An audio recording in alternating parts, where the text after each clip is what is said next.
Okay, well, let's get started. So for people who are just joining, if you have clarification questions, ask at any time. It's even urgent to ask them if you need to understand something better. And otherwise, feel free to also interrupt if you have other questions. This is Andreas. Well, maybe I should mention that I'm unlikely to be paying much attention to chat. So if questions come up in the chat, somebody alert me audibly. Okay. Great, will do. So great. So thanks everyone for coming. Today we are delighted to have Andreas Blass, a frequent contributor to our colloquium here, and on the other side, but finally talking to us about a Topos view of axioms of choice for finite sets. So take it away, Andreas. Okay, thank you. Okay, so I want to talk about axioms of choice for finite sets. And the first thing I better clarify is the axiom of choice says, given a family of inhabited sets, there is a function that chooses one element from each. There's the index set of the family. There are the individual sets in the family. Finite sets here refers to the individual sets in the family. Choosing from a finite family of sets is something that can be done in Zermelo-Fraenkel set theory without any use of the axiom of choice. Finitely many choices don't require the axiom of choice. For the sake of constructivists, if the index set is k-finite with decidable equality, then choice functions automatically exist. So I'm going to be talking about axioms that say, given a, in general, infinite family of finite sets, under what circumstances can we expect a choice function? And as far as I know, the study of this sort of thing began with a result of Tarsky, which he never published. I think it dates from sometime in the late 1920s, but I'm not actually sure about that. So he proved, without any use of the axiom of choice, that if you assume that all families of two-element sets have choice functions, then you can prove the same for every family of four-element sets. Now, I should point out that the converse of this is really easy, because if I know how to choose from four-element sets, and you give me a bunch of two-element sets, I make each of them into a four-element set by taking its Cartesian product with some fixed two-element set, say 0, 1. Now I have a family of four-element sets, pick an element from each of those, and then just take the first component in that Cartesian product.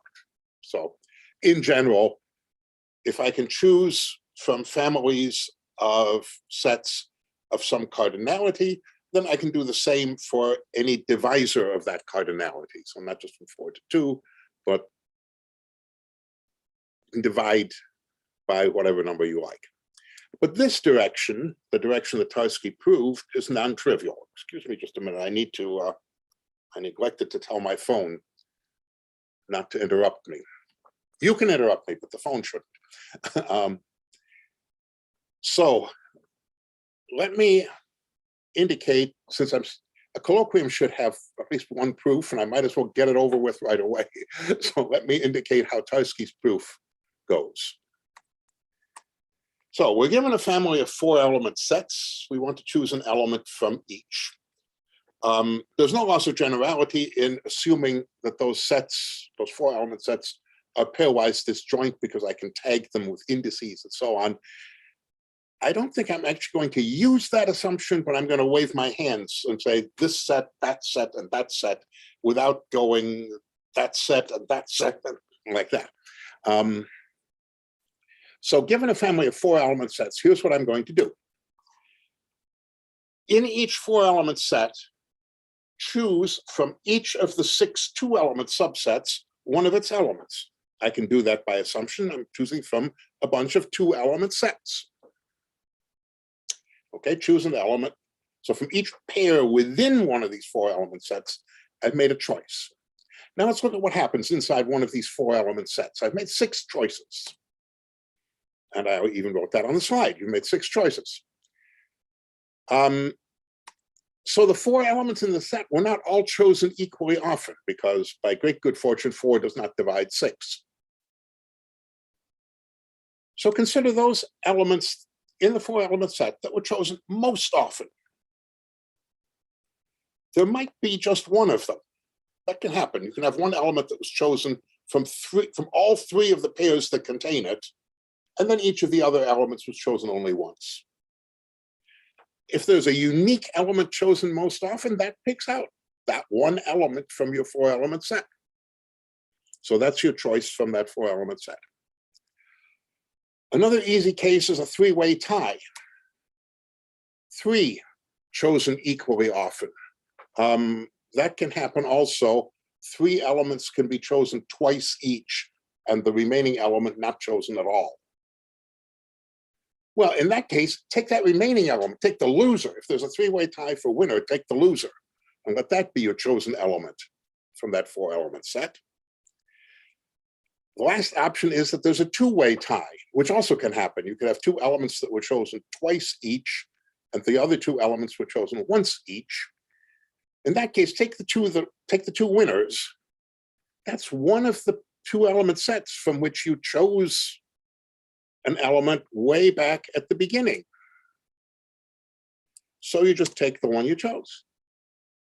So in all cases, however the distribution of choices works within any one 4-element set, one of those 4 elements is singled out, and that's how you get your choice function. Andreas, can I ask a question? Yeah. It's not quite clarification, but here another strategy that I just want to understand why it doesn't work is I take my family F and I replace it with a family 2F. It has 2F many elements, and each one is one of the original. So I take my 4-element sets and I think of them all as products of 2 times 2. And now I have twice as big family of 2-element sets. And I just choose from each of them using my choice function, and then I pair. Each of the 4-element sets is sort of tear it apart into a couple of pairs. Yeah. And then choose from those. That's right. Okay. So the first difficulty is you need to choose how to tear it apart. There are several ways to tear a 4-element set apart into 2 pairs. Mm-hmm. You can take any 2 elements and the complementary 2 elements. So there's some choice involved in that, which in fact we'll see again in a couple of slides. And so if I have a proof that they're 4-element sets, isn't that an isomorphism to the number 4? And pardon? If I have a proof that they are all 4-element sets, isn't that proof giving me an isomorphism to 4? If you have explicit bijections between all of these sets and the number 4, or 0, 1, 2, 3, or 1, 2, 3, 4, or however you want to identify the number 4.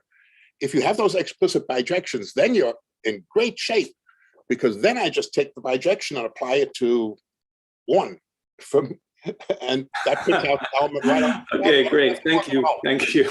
That solves everything. Yep. Thank you. Let me point out, even after solving everything, there's still another issue. Suppose I had each 4-element set torn into 2 2-element subsets. So now I have a twice as big family of 2-element sets. By assumption, I can choose an element from each. So what used to be a 4-element set is now 2 pairs, and I've chosen one here and one there. But I need to know which of those 2 I've chosen one here and one there, but I need to know which of those 2 chosen elements is the one that I want from my original 4-element set. So I was factoring it, not separating it. So there are a bunch of things going on here. With essentially, it's a question. Let me get ahead of myself a bit. The real issue is what kind of structure is available on these 4-element sets, and a bijection to standard numeral 4 is sort of the most structure you could possibly hope for. Somewhat less than that would be a partition into 2-element subsets. Somewhat less than that would be, somewhat more than that would be an ordered partition, a 2-element set followed by another 2-element set. And for all of these things, one has to be rather careful to see what's actually, how much information is really there. Great, thank you. As long as we're being careful, I've still got some room on the slide, so there's some more carefulness coming. Suppose I change the hypothesis in Tarsky's theorem just a little, instead of every family of 2-element sets, I'm assuming it for every countable family of 2-element sets. And I'd like to get the corresponding conclusion. Every countable family of 4-element sets has a choice function. I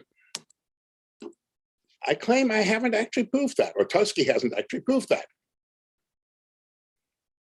That looks a little weird. I mean, so let's look at the proof. If you have, suppose this family F is a countable family of 4-element sets. First one, and countable family, I can assume it's actually enumerated. First one, second one, third one, lined up. Now I want to choose, I want to take all the 2-element subsets and make choices from those. Each of the 4-element sets gives rise to 6 2-element subsets.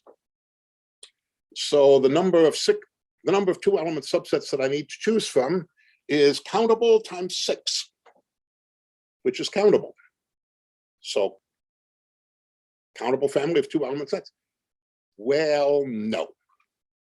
Unfortunately,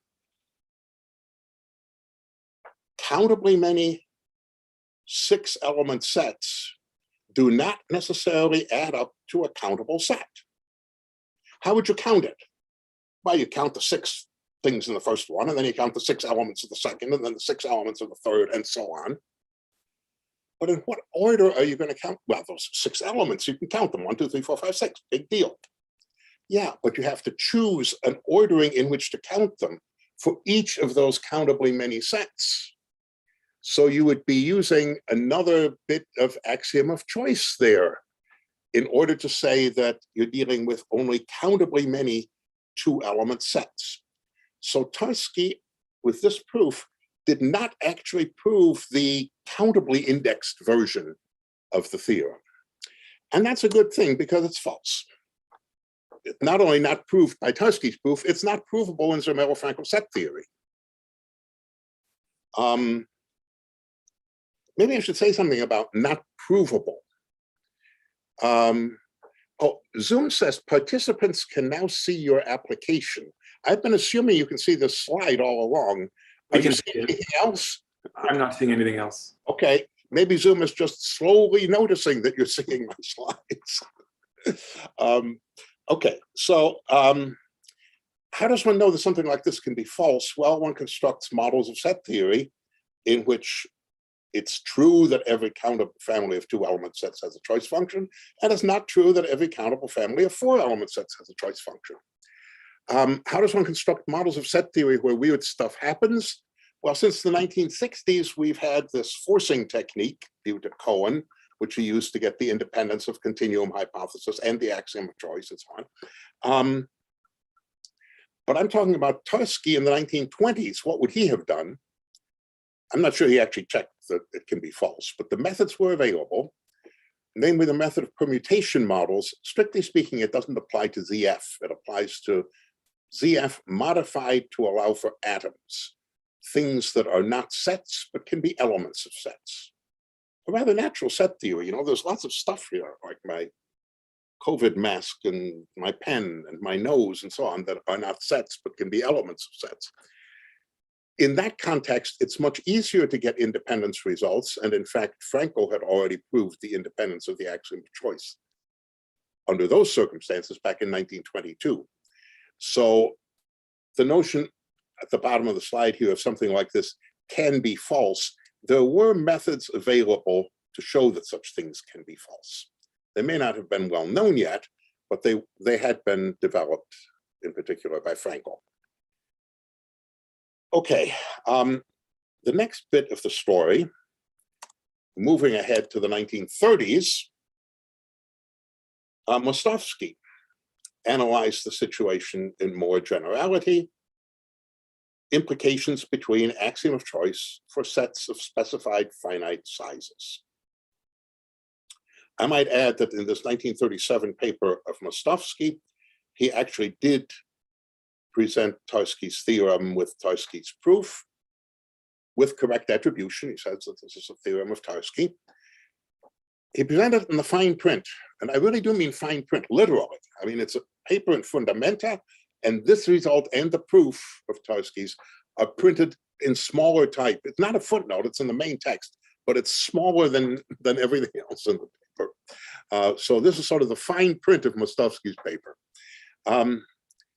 So what did Mostowski do? By the way, those of you who know about models with atoms that violate the axiom of choice probably know them as Frankel-Mostowski models, sometimes Frankel-Mostowski-Specker models. This paper and some others around the same time are Mostowski's contribution, essentially generalizing Frankel's method to get a lot more independence results.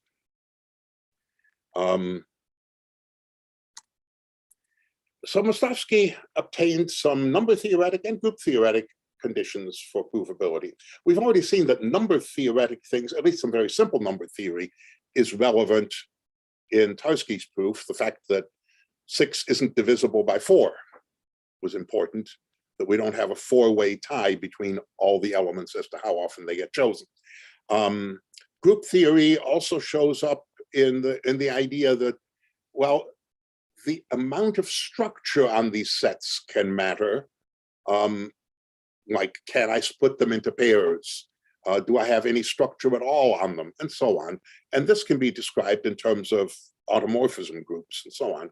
So it's not surprising. And also group theoretic ideas are involved in the Frankel-Mostowski method for building independence results. So it's not surprising that he got conditions of this sort. He had some necessary conditions and he had some sufficient conditions, but he didn't prove that any of his conditions were simultaneously necessary and sufficient. So he didn't get complete information about implications between these various choice from finite sets principles. Okay, so his conditions were enough to settle a lot of cases, but not quite all. The first question that was not settled, and he mentions this explicitly toward the end of the paper, is this. Assume that you have choice from families of 3-element sets, 5-element sets, and 13-element sets. Before I finish stating the question, let me point something out. There's an ambiguity here, which fortunately doesn't matter, but I should point out that it doesn't matter.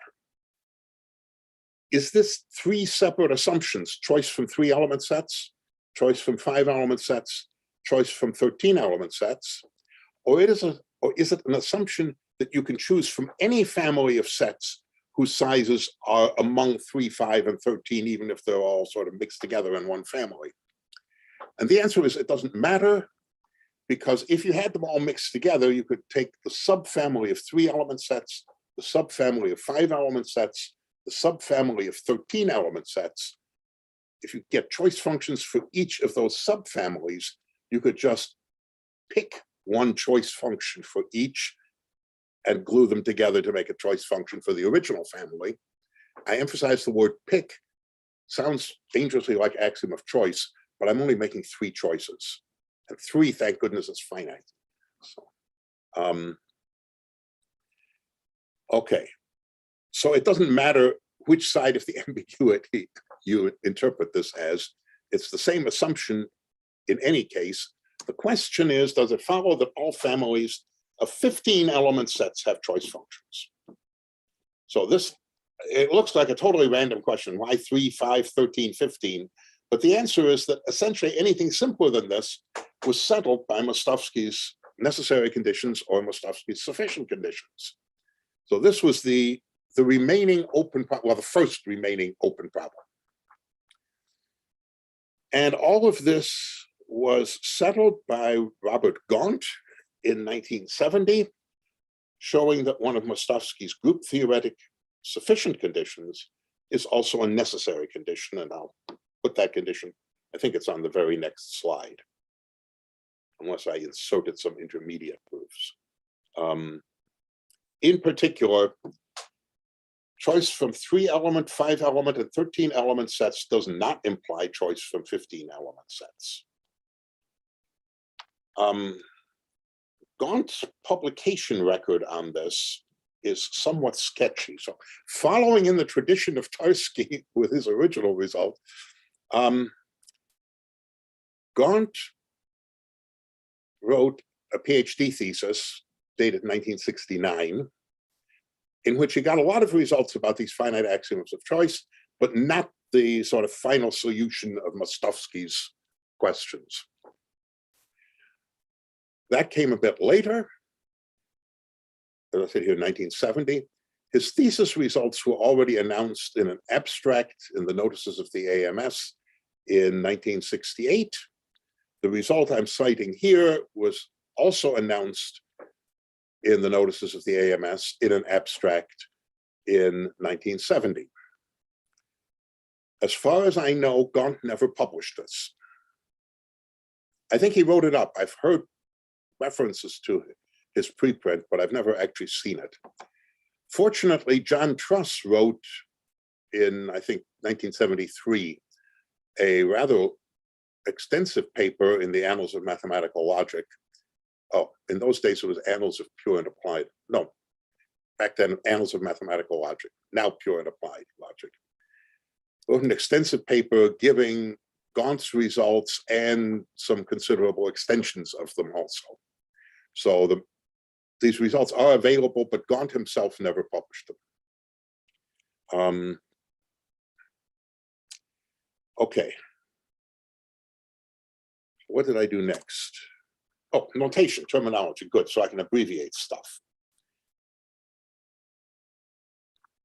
Notation, choice from n element sets indexed by I.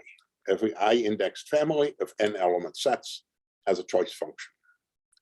And as you saw in the Mostowski's 3, 5, 13, 15 problem, we'll sometimes have hypotheses that say choice like this for several n's at a time. So I have an abbreviation for that. If I have a set Z, then putting that in place of n just means same choice principle for any n in Z. Okay. So Tarsky's theorem, for instance, says that if you have for all I C2I, in other words, choice from pairs, no matter what the index set is, then you also have for all index sets choice from 4 element sets. The result that I said earlier is false. I said it's false if you only work with countable things. It's even falser if you make this stronger statement that for each individual index set, choice from I indexed many pairs implies choice from I indexed many 4 element sets. So this is not part of Tarsky's claim.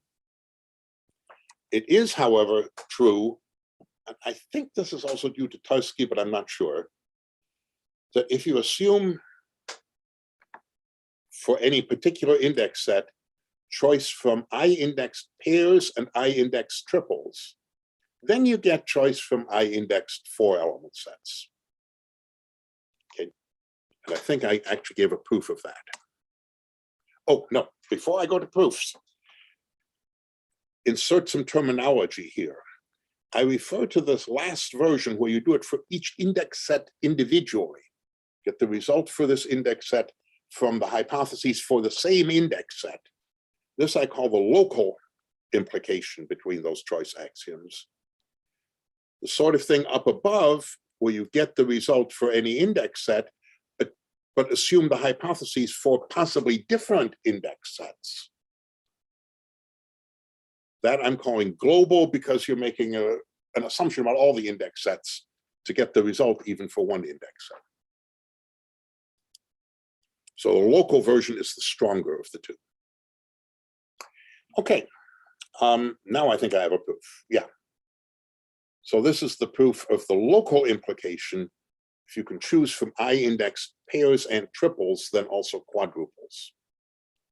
And the good thing about this proof is it's nice and short. You can tell because it begins in the middle of the slide and Beamer makes them symmetric. So if there's that much space above, there's going to be similarly much space below and not much proof. So given a family of 4 element sets, whatever the index set is, Each one can be partitioned into two element sets. This is what David was going to do, but it can be done in 3 ways. Right? This way, and something I don't want to try with my hand. Line the 4 elements up in a square, and you can cut it this way, or use the 2 diagonals. But of course, you can't really line them up in a square because that picks a linear ordering of the elements. So this is your picture. It's how you see that there are 3 partitions. But we can choose from triples as part of the assumption. So we choose one such partition for each of the given sets. Now, in each set, we have the chosen partition. It has 2 pieces. We can choose from pairs. So choose one of the 2 pieces of that partition. Now we got 1 piece, a 2-element subset. We can choose from pairs, it says. So choose an element from the chosen piece of the chosen partition. That's the end of the proof. Just as well, because I don't want to run out of time. So I promised you the Mostowski Gauntt permutation group criteria. So these are, when can you prove, oops, don't want that yet. This is the local theorem, so I'm trying to prove a local implication for each index set separately. Choice from sets of cardinality in Z implies choice from sets of cardinality N. And the criterion is, in group theoretic terms, any group that can act without fixed points on N, meaning on an N element set, can also act without fixed points on some Z. A fixed point is just a point that's fixed by all the elements of the group action. Okay. I should be a little bit careful here. That criterion, the group theoretic criterion, shows up in Mostowski's work, shows up especially in Gauntt's work. They present it not specifically as a criterion for this local implication. They have it as a criterion for, say, the implication when I is countably infinite.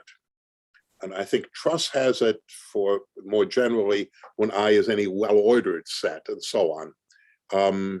Andreas, someone in the chat is asking what ZFA is. Oh, yes, good point. ZFA is ZF with an extra A on the end for atoms. So it's ZF modified to allow for atoms. In fact, I should make an additional comment about that now that it's out in the open. I said a moment ago that although we now have forcing methods to prove independence results, back in the days of Tarsky and Mostowski, all that was available were these Frankel-Mostowski methods that required actually having atoms available, which is why they do this work in ZFA. We're talking now also about Gauntt's results, 1970. Forcing was available, and I think Gauntt did use forcing. But in fact, for the sorts of implications that I'm talking about here, it doesn't matter, it turns out in the end, that whatever you can do with the easier methods of Frankel and Mostowski could also be done with forcing to get models that don't use atoms. This is not entirely trivial. No, this is not even anywhere near trivial. There are transfer results from models of set theory with atoms to models of set theory of the standard sort, pure sets, no atoms. And the original transfer result is a theorem of Yech and Sochor, which I don't think will quite cover these implications. But David Pincus, in his PhD thesis, which I think is around 1969, established more general transfer results, which do cover these things. So in fact, I could have left off the A and avoided the question, but since the question actually leads to interesting information, I'm kind of glad I left the A in there. I should add that the actual proofs that I end up doing whenever I do any of this stuff, I just use the atoms and then rely on Pincus's transfer theorems. Okay, it may very well be that the first place where literally this theorem is proved is in a paper of mine on interaction between set theory and category theory from 1983. But the ideas are the same as in the work of Mostowski and Gauntt. It's just specializing it down to the specific local case rather than countable sets, well-ordered sets, whatever. There's a similar result for the global case. So again, n and z are arbitrary. Z is a finite set of natural numbers here. Finite is important to avoid that ambiguity I talked about earlier. So the first bullet item here is the global implication. If choice holds from z element sets, no matter how indexed, then it also holds for n element sets, no matter how indexed. So this is a weaker statement than the local version. And the group-theoretic criterion is very similar. A group that can act without fixed points on n can also act, no, not can also act, has a subgroup that can act without fixed points on some number in z. So the difference between the local and the global is that in the local group-theoretic criterion, the group itself that acts without fixed points on n should act without fixed points on something in z, whereas in the global, it's a subgroup that does the job. Okay, so those are the theorems of Mostowski and Gauntt. I promised to say something about topoi in the Topos colloquium, so I think that would be a good idea. Fortunately, I don't need much information about topoi. So I'm going to say some generalities. I'm not even going to define what they are. Can I ask a small question before you continue, please? So just on the previous slide, I was wondering, like, can you give, so you've already told us that, like, sorry, let me get this right, that the local statement for 2 and 4 isn't true, right? This is right. Yes. So can you give, like, an example of a group? Maybe it's obvious and I'm missing it. What is the group that, like, is the... Not entirely obvious. So I need to give you a group that can act without fixed points on a 4-element set, but cannot act without fixed points on a 2-element set. And I'm not going to say the group, but the natural group that does this is the alternating group on 4 points. It acts, in fact, transitively on the 4 points, so it's certainly without fixed points. But the crucial thing is that it has no subgroup of index 2. It's a group of order 12 with no subgroup of order 6. So it has no quotient of order 2. And if you're going to act on a 2-element set without fixed points, you have to have, that's a homomorphism onto the permutations of the 2 elements. Okay.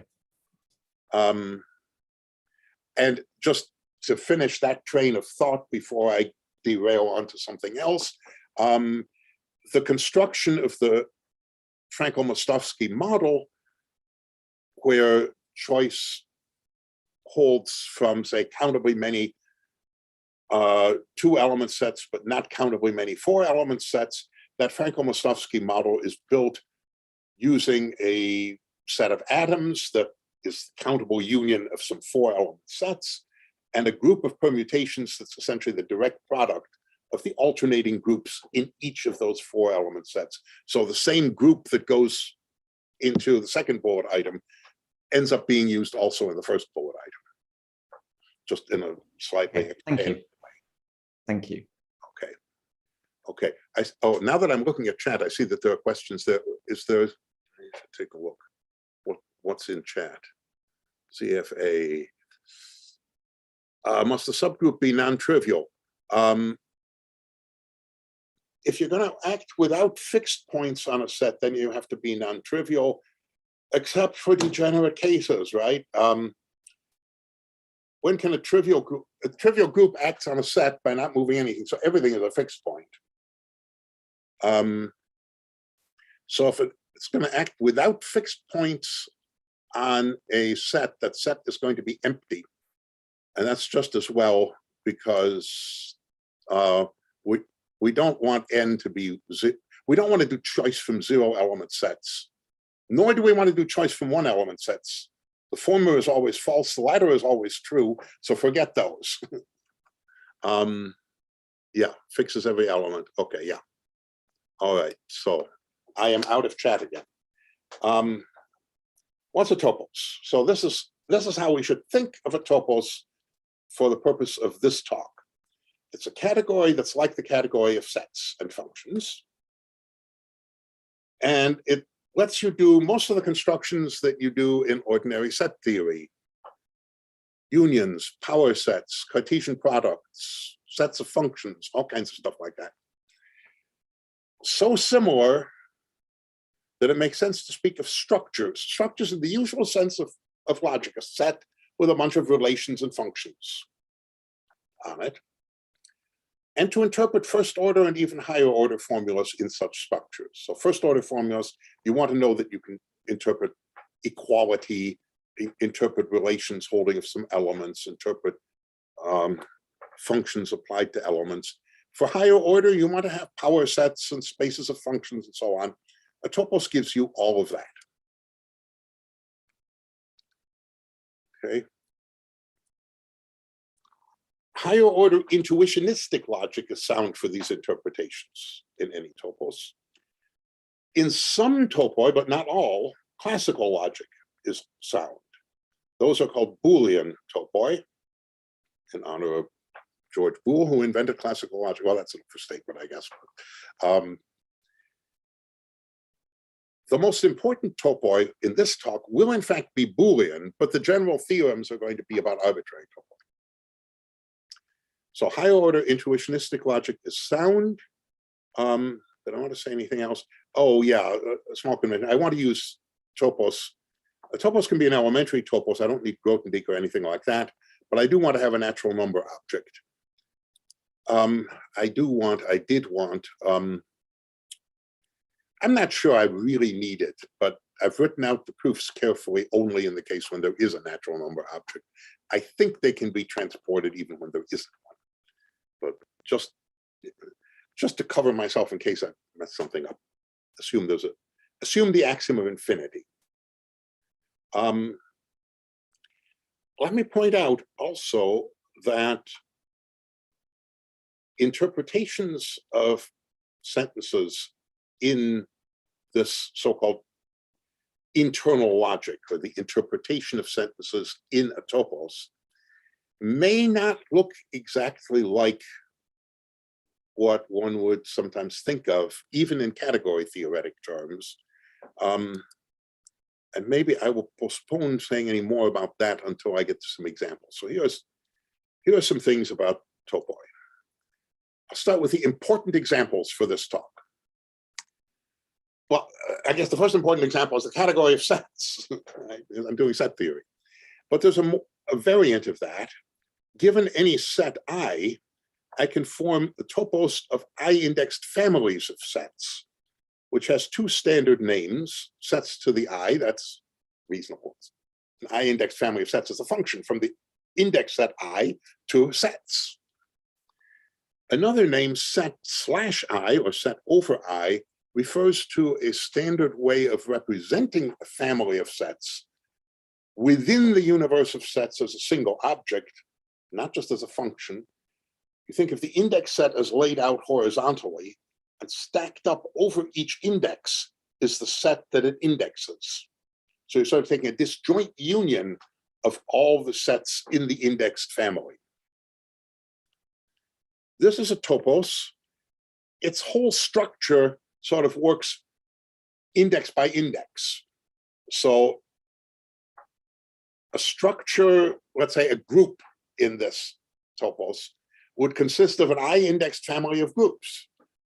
And a statement about the groups, like say, this group is abelian, would be, well, might be true in for some indices and false in others. Its truth value would be the set of those indices where it's true. So the truth values in this topos are subsets of the index set. There are variants of this. You can take a model of ZF rather than the standard category of sets. And it doesn't have to be real ZF. You can allow atoms, so you could use ZFA. You don't need the axiom of replacement. You don't need the axiom of regularity. So there's a good deal. A model of a reasonable set theory is going to be a topos, and in fact, a Boolean topos. Also, you could do M over I for any object that would consist of an object in this so-called slice topos would be I, and something with a map to I. The idea being that the fibers of the map are supposed to represent the sets indexed by the elements of I. So this is one of the important examples, and we'll see in a minute why it's important. Another important example, fix a group, G. There is a topos whose objects are sets with a specified action of G. So the same set with different actions is a different object. The morphisms in this topos are functions that commute with the action. Okay, this is another nice example of a Boolean topos. So these are the important examples. I think the next slide is unimportant example. Well, I didn't say it that way. More examples, but this is just there to indicate that there are a lot of topoi around. Instead of using a group in that last example, you could use a monoid. That would not be a Boolean topos anymore unless the monoid happened to be a group. You can get intuitionistic logic. Kripke models constitute a topos. A generalization of that, pre-sheaves on a small category. A further generalization, sheaves on topological spaces or sites. There are realizability topoi. For category theory, no, these are good for category theorists. For set theorists, here's one to chew on. Take some model of set theory and look at the sub-universe of ordinal definable sets. And I did not say hereditarily ordinal definable, I mean ordinal definable. You can have an ordinal definable non-empty set that doesn't have any ordinal definable elements. So in this topos, it could be internally true in the internal logic that this particular object has members, but it may not have any maps to it from one in the topos because there are no ordinal definable members.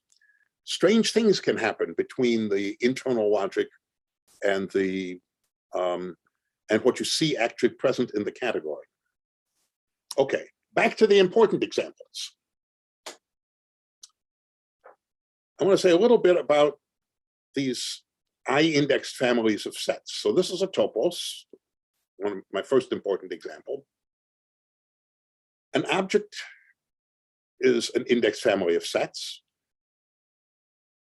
It is, in the internal sense, in the logic of that topos, an n-element set, just in case each of the sets in the family is an n-element set.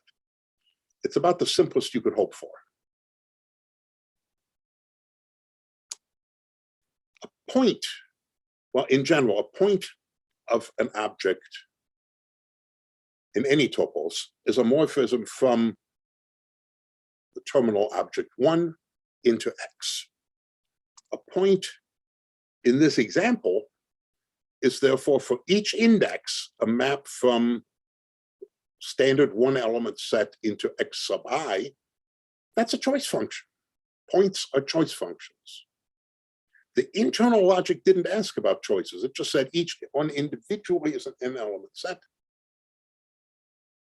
There's no guarantee that in general, without choice, that implies the existence of a point. And that's the first crucial thing. Okay, I'm going to gloss over that. Put other models of set theory in there, it still works. So to say choice from I-indexed families of n-element sets is just to say that in this topos, every n-element set in the sense of internal logic has a point. I think I have an abbreviation for that, yes. To say that in this topos E, every n-element set in the sense of internal logic has a point, I'm going to abbreviate as EP for existence of points in n-element objects in E. And same as before with the choice principles, If I put a Z in there, a set of numbers, I mean for each of those numbers individually. Back to the second of the important examples. A G set. So we're looking at the topos of sets with a left action of G. Under what circumstances is that an n-element object in the sense of the internal logic? Well, you have to do a little computation, and it turns out that it just means the set has n elements and doesn't care how the group acts. Again, about as simple as you could hope for. A point, however, in a G set is an element that's fixed by all the group elements. It's a fixed point of the group action. So my existence of points principles, for when interpreted in the sense of Topos G set, says every action of G on an n-element set has a fixed point. And the same with Z in place of n, big deal. Those observations on the previous slides let me state the local version of the Mostowski-Gauntt results in the Topos language, and they come out looking remarkably uniform. The choice principle says if you take a topos of the form slice of a model of ZF over an object I, EP, existence of points for Z, implies existence of points for N. And the group theoretic condition says same implication. EPZE implies EPNE, but now for topoi of the form G set. The two equivalent conditions of Mostowski and Gauntt are topos theoretically saying the same thing, but for two very different looking classes of topoi. So it is reasonable to ask, well, what is there anything like this? Are there equivalences for other classes of topoi? Is there anything like this going on more generally? What other sorts of topoi does this apply to? Or maybe there are two other classes that are equivalent in the same way, but not equivalent to these classes. You know, what's going on? And that's the first of the main theorems. Since I have like 2 minutes, that's 1 minute per theorem. This is the general local theorem. The first two bullet points are what was on the previous slide. And the third one is the new result. For every topos. Take 7 more minutes. Right? Okay. You can have 7 more minutes, yeah. Okay. All right, I'll talk slower. As you wish. The point is that for this to happen in slices of models of set theory, and for this to happen in sets with a group action, if that happens, it's going to happen in absolutely every topos, not even necessarily Boolean. Monoid actions, sheaves, all kinds of stuff. Of course, one implication is trivial. If it happens in all topoi, then it happens in these examples. The essential part of the proof is to get from, well, the way the proof works is you start with the group fixed point, the Mostowski-Gauntt criterion in terms of groups, and you try to prove this in an arbitrary topos. The argument is similar to what was done in going from the group criterion to the choice functions principle by Mostowski and later by Gauntt. But of course, it has to be adapted and manipulated a little, let's say, to apply to arbitrary topoi. The global theorem, well, that's a long one, isn't it? So let me pick out the important stuff. Bullet number 1 is global implication. The Z choice principle for all index sets implies the N choice principle for all index sets. It's the global implication of the sort that Mostowski was looking at originally. The second bullet is translating that into topos theoretic terms, and the globalization shows up here. That the assumption, to get the conclusion about the topos E, you need the assumption not only for E, but for indexed families from E you don't need very big indexed families. The index set can be a finite decidable object in E, but you do need something. This is like back in the original Tarsky story, to prove something about countably many 4-element sets, you needed something for not so countably many 2-element sets, but the not so countably many were only like 6 times more than the countably many. It was a set of pairs from these 4-element sets had a 6-to-1 map onto the original family of 4-element sets. So it's that 6-to-1 family that's being abstracted here into this F. Bullet item 3 is the Mostowski Gauntt criterion for global implications. Bullet item 4 is a Topos theoretic translation of that into G sets. And again, it differs from what we had in the local theorem by having here not just E itself, but all its slices over finite decidable objects. And then the last bullet item is not just observing results from before, but getting the new information that, just as in the local theorem, works for every topos. Okay, so those are the 2 theorems. I'm certainly not going to try to prove them, but I will say something. I think all that's left here is about expected extensions. There should be more theorems. Let me describe what I think is going to be low-hanging fruit, but I haven't actually plucked it off the tree yet. Choice principles, like, before I put the choice principle up, let me wave my hands. The choice principles we've been talking about are given a bunch of sets, n elements, but no particular structure at all on them. We get a choice function, which is putting a very particular structure, namely particular point. Oh, okay. I guess Paul has a question, but let me just finish one slide and then I'll shut up. And take I was meant to ask you at the end. Okay, you're getting first in line, huh? Okay. What I'm going to do now is work with, let me use the magic word, other species of structures. Instead of having something completely unstructured and trying to get a structure consisting of a single chosen point in it, you could do a lot of other things. Here's a random example. Given a family of 7-element sets with specified orientations, so any, a 7-element set is a 6 simplex. It has 2 orientations. Suppose I picked one for, I'm given these 7-element sets, but I'm also given an orientation on each. Might there be a function picking for each of them a 3-element subset?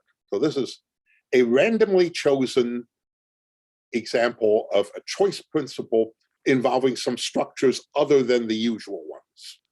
In this case, orientations, 3-element subsets. There should be group-theoretic criteria. They will concern groups that act on a 7-element set, preserving an orientation, but not preserving any 3-element subset. That's the analog of acting on a set without any fixed points. And the Topos theoretic versions will be about objects which, in the sense of internal logic, have 7 elements and an orientation, and then asking whether there is a point in the object of 3-element sub-objects, which I think is just asking, is there monomorphism from 3 into them? No, I take that back. That would be an ordering. A monomorphism from a family of 3-element sub-objects, 3-element objects. There should be equivalences for the set theoretic and group theoretic things. I believe this is already in John Truss's paper from 1973, and I am reasonably convinced that it should be straightforward to generalize that to arbitrary topoi. Okay, and I think that is exactly where I should stop. So I know Paul has a question, and I see. Let's first thank Andreas, so everyone can unmute and or just clap in the emojis.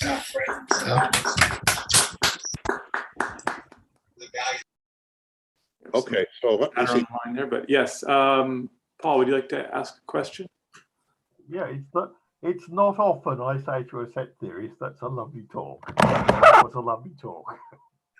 Thank you. So I was thinking. So my the natural example of where you would not accept choice would be something like choosing square roots on the unit circle and the complex plane. Correct. Right. So in other words, I'm thinking. So being more technical, I'm generalizing your results to sheaves over some geometric space. I wondering whether the arguments continue to work, and perhaps you could even put a number-theoretic interpretation on the theorem. This is no, I'm not sure we can get a number-theoretic interpretation, but the results should, unless I made a mistake, the results, I should make a comment on that, but that can come later. So let's see. If you take, let's pick square roots of points on, so we're going to take the unit circle in the complex plane. Yes. And we would like to pick a square root for each one, but when we do that continuously, we find ourselves at the antipodes. Yeah. Okay. So that means, what does that mean in sheaf terms? It means that we've got the double cover of the circle, something which in that sheaf topos, in the internal logic, has two elements. It is internally isomorphic to the set 0, 1. But it has no point. There's no continuous map from 1, which is the circle, to 2, which is this doubly wound circle. So what I called EP2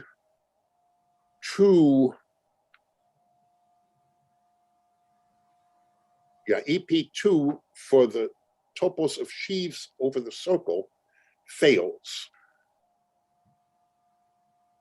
Now, Tarsky will come along and say, well, if it held, then we could also do choice from 4 element sets.